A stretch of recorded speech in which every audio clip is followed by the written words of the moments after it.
السلام عليكم.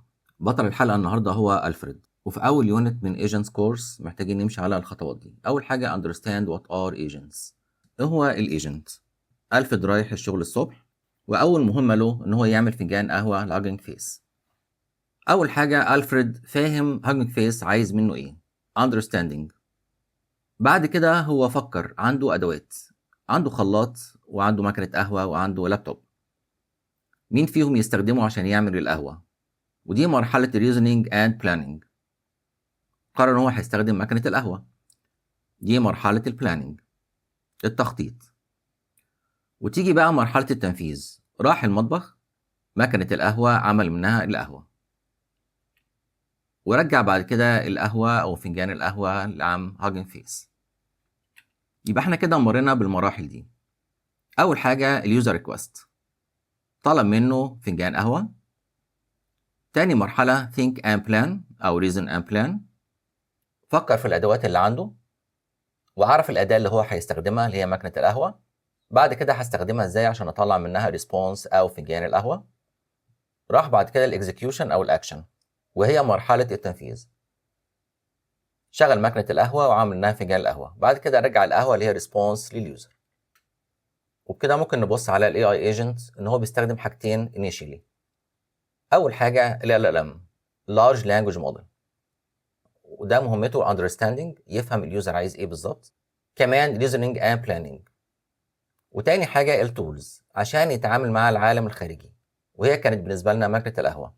والتولز بالنسبة لنا هنا بتتعامل مع الانفايرمنت، يعني مثلا مع الويب، داتابيز، فايلز، ديفايسز، اي بي ايز، اوبريتنج سيستم، وهكذا. وعن طريق الحاجتين دول يبتدي ينفذ المطلوب منه وينجز المهمة. تعال بقى نعرف ايه هو الايجنت. An agent is a system that leverages an AI model. بيستخدم إمكانيات ال AI model to interact with its environment عشان يتعامل مع العالم الخارجي، مع البيئة الخارجية.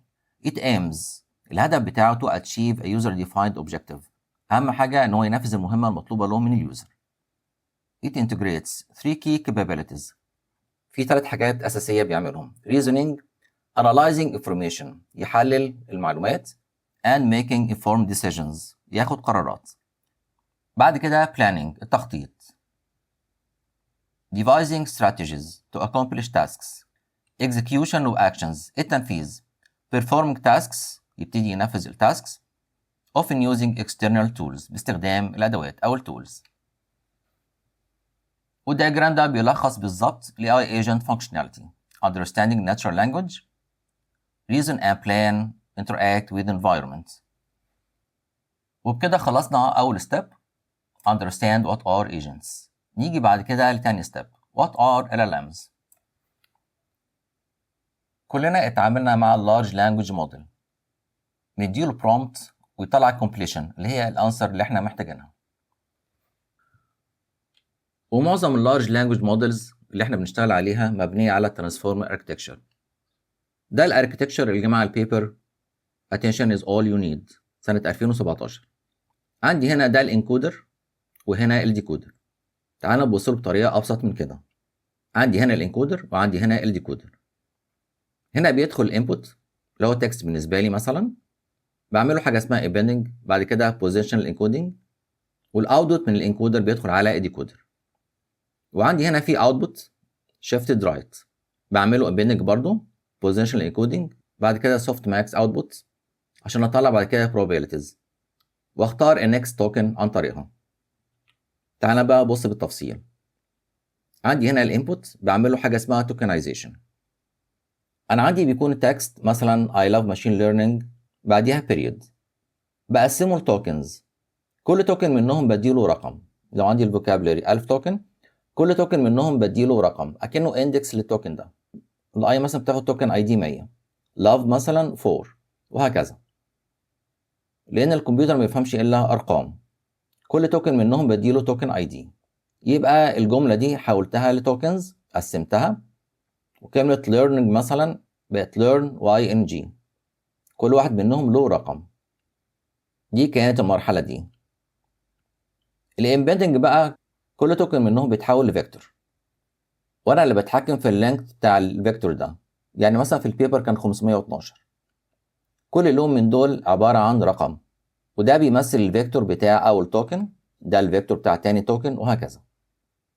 تالت حاجة positional encoding، ده بيحافظ على ترتيب الكلمة جوه السنتنس، لأن الترتيب بيفرق. يعني مثلا عندك the cat sat on the mat، يفرق أول معنى غير لو قلت the mat sat on the cat.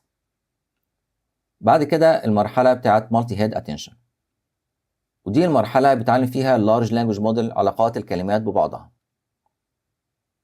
يعني مثلا الجملة دي the cat sat on the mat because it was comfortable. it هنا عايدة على ايه؟ مع التريننج بيتعلم ان it دي مرتبطة بكلمة mat مش بكلمة cat. وفي الآخر بيديني احتمالات probabilities. يعني مثلا لو أنا قلت I go to school every، إيه الكلمة اللي بعد كده؟ يطلع له احتمالات بالكلمات اللي ممكن يكتبها. كلمة day مثلا واخدة 40%، يبقى هيكمل هيقول I go to school every day. عنده احتمال أقل morning مثلا every morning. عنده احتمال أقل وهو الweek every week. وعندي بعد كده every year every evening وهكذا. وبيتغير النكست توكن حسب التمبريتشر وحسب حاجة اسمها التوب كي والتوب بي.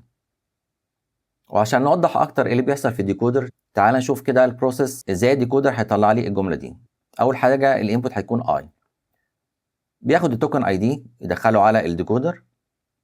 دي مرحله التكست جنريشن زي تشات جي بي تي، بدخله اي يبتدي يتوقع هيطلع ايه بعدها.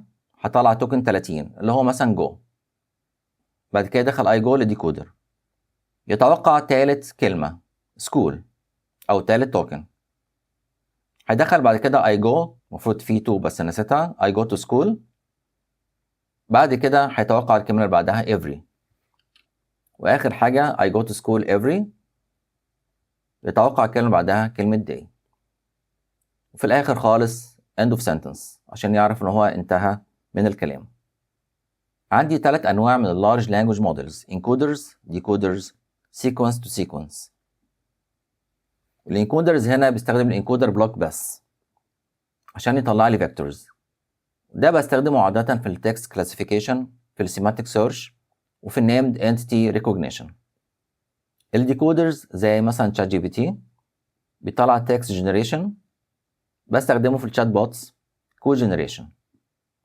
وعندي سيكونس تو سيكونس، يعني ادخل له سيكونس من الكلام وطلع لي سيكونس من الكلام، بستخدمه في الترانزليشن، سمرايزيشن، بارافريزنج.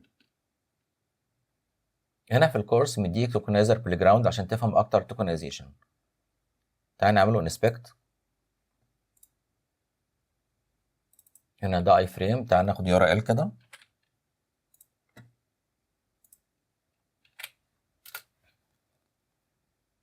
لما تكتب هنا جملة I go to school every day، هتلاقيه بيقسمها لك لتوكنز.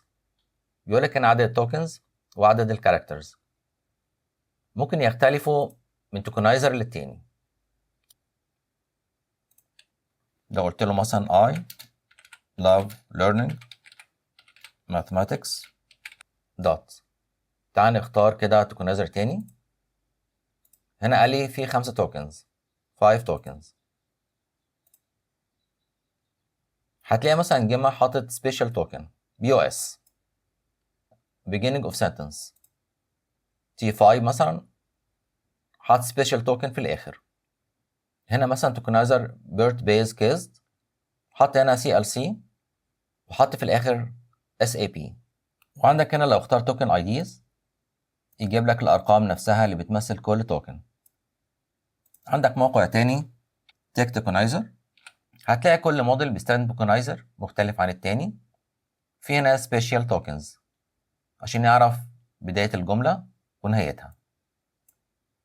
ممكن تدخل عليه وتجرب تكتب statements أو sentences وتشوف التوكنز اللي بتطلع والتوكن IDs اللي بيكونها توكنايزر ده. كده عرفنا أول حاجة understand what are agents، وخدنا نبذة عن large language models إيه هي بالظبط، وعرفنا إن في encoder وفي decoder وفي sequence to sequence large language models. المرة الجاية إن شاء الله ناخد المسج سيستم ونكمل step 3 study tools and actions. لو عايزين شرح مفصل ترانسفورمر اركتكشر اكتبوا لي في تعليقات. اتمنى الفيديو كان عجبكم. اشوفكم الفيديو القادم، والسلام عليكم ورحمة الله وبركاته.